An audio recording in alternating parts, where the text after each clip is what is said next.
कहीं ना कहीं मैं उस हादसे को इस हादसे से बिल्कुल नहीं जोड़ूंगी, क्योंकि वो एक इलीगल था जो काम किया था। ये जो है लीगली, जिस इंसान के पास उसकी इज्जत ही सब कुछ है, आप जो है कॉमेडी के नाम पर उनकी इज्जत उछाल रहे हैं, उनकी अपकीर्ति कर रहे हैं, उनके काम को डिसरिगार्ड कर रहे हैं। शिंदे जी जो है वो कभी किसी जमाने में रिक्शा चलाया करते थे, आज वो अपने दम पर इतना आगे आए हैं। और ये उनके खुद की क्या क्रेडेंशियल्स है, कौन है ये लोग? तो दोस्तों, क्या आपने कभी सोचा कि एक माइक, कुछ जोक्स और थोड़ा साहस किसी की जिंदगी को सर्कस में बदल सकता है?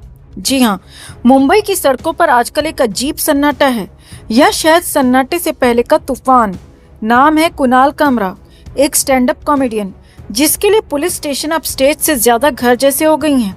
लेकिन रुकिए, ये कहानी सिर्फ कुणाल की नहीं है। इसमें कंगना रनौत का गुस्सा, संजय राउत का तंज और दिशा सालियान का वो रहस्य है जो 5 साल बाद भी किसी थ्रिलर फिल्म की तरह अनसुलझा पड़ा है। अगर आप भी इस रोलर कोस्टर की सवारी लेना चाहते हैं तो अभी चैनल के साथ जुड़े, चैनल को सब्सक्राइब करें, वीडियो को लाइक और शेयर कर अपना प्यार और सपोर्ट जरूर दिखाएं, और कमेंट में इसे लेकर आप भी अपनी बात अपनी राय जरूर रखें।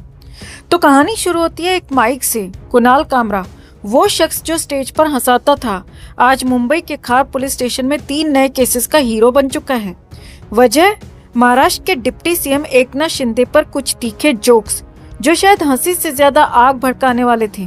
जलगांव के मेयर ने शिकायत की, नासिक के 2 बिजनेसमैन ने एफआईआर ठोकी और अब तक कुल 20 से ज्यादा केस कुणाल के खाते में जमा हो चुके हैं। मुंबई पुलिस ने 2 समन भेजे, विधान परिषद ने विशेषाधिकार हनन का नोटिस थमाया। मतलब कुणाल को घेरने की स्क्रिप्ट किसी बॉलीवुड थ्रिलर से कम नहीं। लेकिन सवाल ये है, क्या ये सिर्फ जोक्स की सजा है या इसके पीछे कुछ और छुपा है? अब सीन में एंट्री होती है संजय राउत की, शिवसेना यूबीटी के वो नेता जिन्हें हर मौके पर ड्रामा क्रिएट करना बखूबी आता है। संजय भाई ने कुणाल के लिए बैटिंग शुरू की और अचानक कंगना रनौत को बल्ले से टकरा दिया। उनका लॉजिक सुनिए, जब कंगना अपने बड़बोले बयानों से हंगामा मचाती थी तब बीजेपी ने उसे वाई लेवल सिक्योरिटी दी थी। 10 पुलिस वाले उसके आगे पीछे घूमते थे जैसे वो कोई राष्ट्रीय खजाना हो। लेकिन कुणाल जो एक आर्टिस्ट है, देश का नागरिक है, कोई आईएसआई एजेंट तो नहीं, उसे क्यों टारगेट किया जा रहा है? उसे भी सिक्योरिटी दो। अब ये सुनकर तो लगता है कि संजय राउत हर कॉमेडियन को बॉडीगार्ड और हर जोक को बुलेट प्रूफ जैकेट देने के मूड में है। लेकिन ये डायलॉग सुनते ही कंगना रनौत का गुस्सा 7वें आसमान पर पहुंच गया। एक्ट्रेस सांसद ने कैमरे के सामने ऐसा जवाबी हमला बोला कि संजय राउत शायद अब अपने बयान को डिलीट करने का बटन ढूंढ रहे होंगे। कंगना ने कहा, कुणाल का जोक माना कॉमेडी नहीं, सस्ती हरकत है। किसी से असहमत हो तो उसकी इज्जत को सड़क पर मत लुढ़काओ। मेरे साथ बीएमसी ने जो ऑफिस तोड़ा वो गैर कानूनी था, लेकिन कुणाल के खिलाफ जो हो रहा है वो लीगल है।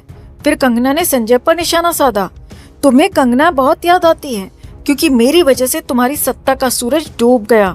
लेकिन दिशा सालियान याद नहीं, जो तुम्हारी पार्टी के चक्कर में तड़प तड़प कर मारी गई। कंगना यही नहीं रुकी, उन्होंने एकनाथ शिंदे का बचाव करते हुए कहा, वो रिक्शे से सीएम की कुर्सी तक पहुँचे। कुणाल जैसे लोग पैसों के लिए उनकी बेइज्जती करते हैं। ये किराए के जोकर हैं जिनके पास टैलेंट नहीं, सिर्फ गालियां हैं। मेरे साथ जो हुआ वो गलत था और उसका हिसाब ईश्वर ने उद्धव और संजय से ले लिया। अब दिशा का सच खुलेगा तो आदित्य की भी बारी आएगी। दोस्तों, ये तो ट्रेलर था, असली सस्पेंस अभी बाकी है। आप अपनी राय कमेंट में जरूर रखें कि आप किसे सही मानते हैं, संजय राउत या कंगना को। कमेंट में जरूर बताएं और वीडियो को लाइक और शेयर कर अपना प्यार और सपोर्ट भी जरूर दिखाएं। महाराष्ट्र की सियासत में इन दिनों तूफान मचा हुआ है और इस तूफान का केंद्र है उद्धव ठाकरे। जी हाँ, हर दिन एक नया रहस्य खुल रहा है, हर पल एक नया ड्रामा सामने आ रहा है। लेकिन इस बार जो खबर आई है वो आपके होश उड़ा देगी। ऐसा खुलासा हुआ है जिसने उद्धव ठाकरे के अपने ही घर की दीवारों को हिला दिया है। कहा जा रहा है कि उद्धव ने अपने परिवार के साथ जो किया वो किसी फिल्मी स्क्रिप्ट से कम नहीं। उनके करीबी जो कभी उनके साये की तरह साथ रहते थे, तो क्या उद्धव के खिलाफ खड़े हो गए चालाक हैं? और सारे ये सब सिर्फ शिंदे गुट की साजिश का हिस्सा है। आपको दिखाते हैं, बताते हैं सब। आप भी इस खबर को ज्यादा से ज्यादा लाइक और शेयर कर अपना प्यार और सपोर्ट दिखाएं और कमेंट में इसे लेकर आप भी अपनी बात अपनी राय जरूर रखें। चैनल के साथ जुड़कर चैनल को सब्सक्राइब कर हमारी आवाज बने। तो चलिए आपको बताते हैं कि आखिर माजरा क्या है। ये खुलासा किसी और ने नहीं बल्कि एकनाथ शिंदे के खास सिपाही सांसद राहुल पाटिल ने किया है। राहुल पाटिल ने उद्धव ठाकरे पर ऐसा हमला बोला है कि पूरा महाराष्ट्र सन्न रह गया है। उन्होंने कहा कि उद्धव ठाकरे ने न सिर्फ अपनी पार्टी को बर्बाद किया बल्कि अपने पिता की आत्मा को भी ठेस पहुंचाई है। जी हाँ, बाला ठाकरे का सपना था कि शिवसेना हिंदुत्व की मशाल बनकर चमके, लेकिन उद्धव ने उस मशाल को बुझाने की कोशिश की।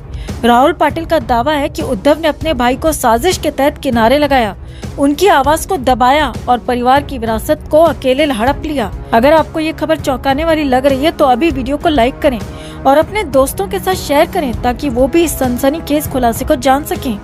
अब ये सुनकर उद्धव ठाकरे गुट में हड़कंप मच गया है। उनके करीबी नेता संजय राउत ने पलटवार करते हुए कहा, अगर उद्धव को औरंगजेब कहते हो तो शिंदे क्या अंग्रेजों का एजेंट है?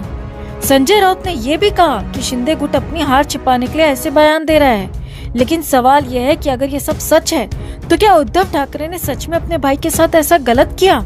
राहुल पाटिल का कहना है कि एकनाथ शिंदे को ये बातें इसीलिए पता है क्योंकि वो मातोश्री में सालों तक रहे। वहाँ की हर छोटी बड़ी बात उनके सामने थी। क्या खाना खाते वक्त, क्या रात की बातचीत में शिंदे ने सब देखा, सब सुना और वो सच को बाहर ला रहे हैं। तो क्या ये सियासत का सबसे बड़ा धोखा है या फिर एक परिवार का टूटता सपना? आप क्या मानते हैं? कमेंट में जरूर बताएं। अब सोशल मीडिया पर भी ये जंग छिड़ गई है। कोई उद्धव को विलन बता रहा है तो कोई शिंदे गुट को साजिश करता कह रहा है। लेकिन सबसे बड़ा सवाल ये है दोस्तों कि क्या ये खुलासा महाराष्ट्र की राजनीति को हमेशा के लिए बदल देगा? क्योंकि अगर राहुल पाटिल की बात सच हुई तो उद्धव ठाकरे की साख पर ऐसा दाग लगेगा जो शायद कभी न मिटे, और अगर ये झूठ निकला तो शिंदे गुट की सारी चाल उल्टी पड़ जाएगी। तो दोस्तों, ये कहानी अभी खत्म नहीं हुई। हर दिन एक नया मोड़, हर पल एक नया रहस्य। आप क्या सोचते हैं? क्या उद्धव ठाकरे ने सच में अपने परिवार को छला या ये सब सत्ता की कुर्सी के लिए खेला गया एक गंदा खेल है? अपनी राय कमेंट बॉक्स में जरूर दें और वीडियो को लाइक और शेयर कर अपना प्यार और सपोर्ट जरूर दिखाएं।